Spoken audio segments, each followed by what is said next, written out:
Une bande d'hommes costauds et musclés se moque d'une femme en surpoids qui se promenait sur la plage.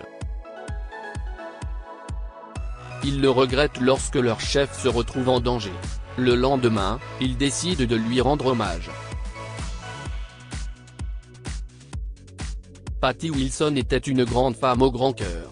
Alors que la plupart de ses proches n'appréciaient pas son apparence, Patty avait confiance en elle et ne se laissait jamais abattre par ces petits murmures dans son dos. « Oh mon Dieu, il faut qu'elle perde du poids. Elle est tellement énorme. Elle prend tellement de place. Toute cette graisse ne lui fait pas de bien. » Cette charmante femme de 39 ans affichait des courbes que son entourage trouvait intimidantes. Si vous avez eu l'occasion de rencontrer Patty, vous serez d'accord pour dire que c'est une femme magnifique. Chaque été, Patty aimait passer du temps près de sa maison sur la plage à Tampa, en Floride, et elle appréciait beaucoup les bains de soleil. Un jour ensoleillé, elle s'est rendue à la plage dans un magnifique maillot de bain avec son fils, Adam. Patty pouvait sentir le regard des gens qui la scrutaient, mais elle s'en fichait.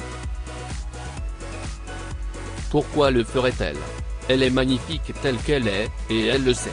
Pendant qu'Adam construisait un château de sable, Patty appliquait de la crème solaire et s'installait confortablement sur une chaise de plage. Soudain, elle entend quelqu'un ricaner et aperçoit un groupe d'hommes grands et musclés qui s'installaient sur la table de plage à côté d'elle. Bon sang. Patty entendit un homme dire. Cette femme est manifestement obèse. Elle doit perdre quelques kilos. Patty ne réagissait pas. Elle ferma les yeux et fit semblant de ne pas écouter les hommes qui continuaient à la narguer. Jésus, regarde-la, elle fait comme si elle ne nous entendait pas. Tu dois perdre des poids, graisseuse, lui cria un autre. Tout ce poids ne vous servira à rien. Regardez votre fichu corps. Il va exploser si tu continues à prendre du poids, renchérit un autre et tous les hommes éclatèrent de rire. Adam, qui a vu les hommes regarder Patty à plusieurs reprises en riant, a compris qu'il se moquait de sa mère. Il se précipita vers elle, inquiet. « Maman, ils se moquent de toi. Pourquoi tu ne leur dis rien ?» Choisissant de ne pas se laisser perturber par les hommes, Patty dit « Ils ne m'insultent pas, chérie. Ils s'insultent eux-mêmes. Tu te souviens de ce que maman t'a appris ?» Adam acquiesça. Manquer de respect à quelqu'un est une chose terrible, et nous ne devrions jamais le faire, répéta-t-il. Exactement. Maintenant, retourne jouer. Laissez-les tranquilles. Patty ne réagissait pas du tout et, peu après, ils ont cessé de parler. Elle ouvrit les yeux, baissa ses lunettes de soleil et remarqua que les hommes avaient quitté la table voisine. Elle poussa un soupir de soulagement. Qu'est-ce ce qui ne va pas avec eux? Ce n'est pas comme s'ils payaient mon repas qu'ils peuvent faire des commentaires sur ma silhouette, grommela-t-elle. Après avoir écarté cette pensée, Patty reprit son souffle et se remit à se détendre. Peu après, Adam revint en courant vers elle. « Maman. Maman. Quelqu'un a besoin d'aider. Quelqu'un s'est évanoui, maman, » et il criait. « Si est un de ces méchants. Évanoui? Où ?» Patty était inquiète.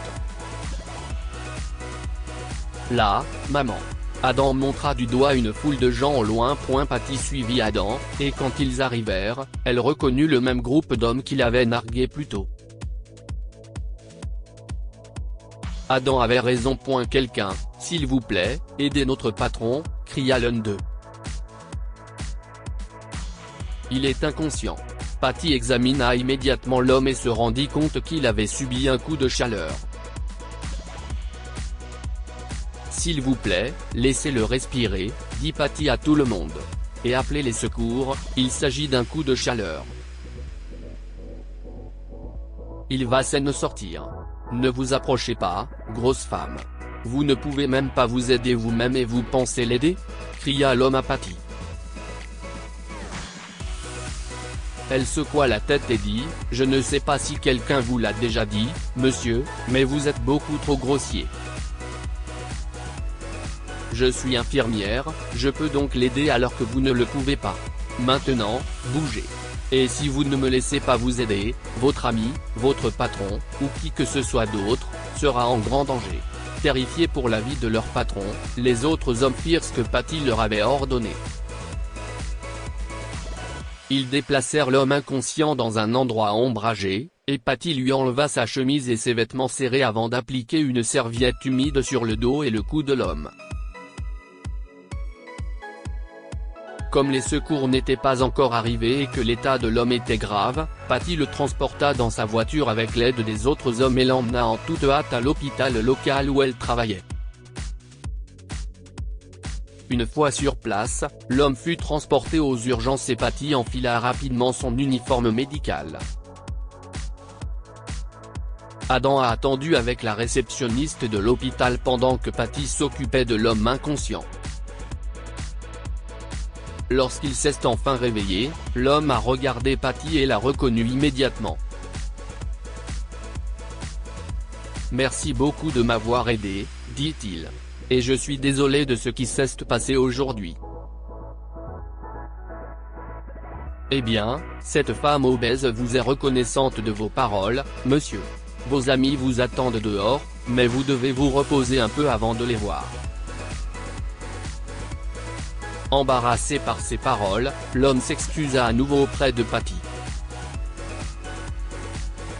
Soudain, il remarqua quelque chose chez elle. Son attention fut attirée par le pendentif autour du cou de Patty, qu'il reconnut. « Si ça ne vous dérange pas, dit-il.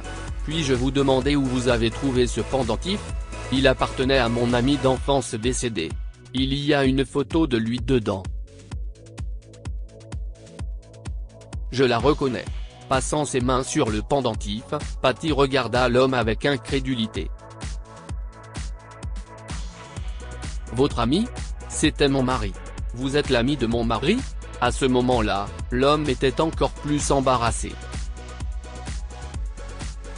Il était sincèrement désolé de la façon dont lui et ses hommes l'avaient traité. Le lendemain, ils se sont tous présentés chez elle avec des fleurs. Patty fut surprise lorsqu'elle ouvrit la porte. « Qu'est-ce ce que vous faites ici ? Comment avez-vous eu mon adresse ? » demande-t-elle fermement. En lui tendant les fleurs, l'un d'eux lui dit « Nous avons demandé au personnel de l'hôpital, Patty. Merci de nous avoir aidés. Nous sommes désolés de la façon dont nous vous avons traité. Nous ne savions pas que vous étiez la femme de l'ami de notre patron. Nous avons eu tort de nous moquer de vous et nous avons l'intention de devenir de meilleures personnes. » Patty, qui avait un grand cœur, leur pardonna point d'accord, soupira-t-elle en hochant la tête et en acceptant les fleurs. « Je ne suis pas rancunière. Sinon, voulez-vous goûter les biscuits que j'ai préparés ? Si est-il le cas, entrez. Vous voyez, je ne mange pas sainement, mais je mange de bonnes choses, dit-elle et tout le monde rit. Ils ont rejoint Patty pour un délicieux goûter et ont passé un bon moment ensemble. Ils n'ont plus jamais intimidé une autre personne. Que pouvons-nous apprendre de cette histoire ? Regardez au-delà de l'apparence physique d'une personne, et vous y trouverez un cœur bienveillant. Bien que les brutes se soient moqués de Patty et l'aient ridiculisée, elle a quand même aidé leur chef et lui a sauvé la vie. Soyez à l'aise dans votre peau, car vous êtes merveilleux tel que vous êtes. Patty a toujours été scrutée pour son apparence, mais elle n'a pas laissé cela affecter la façon dont elle se voyait. Elle est restée confiante par rapport à son apparence, et c'est ainsi qu'il faut agir. Partagez cette histoire avec vos amis. Elle pourrait égayer leur journée et les inspirer.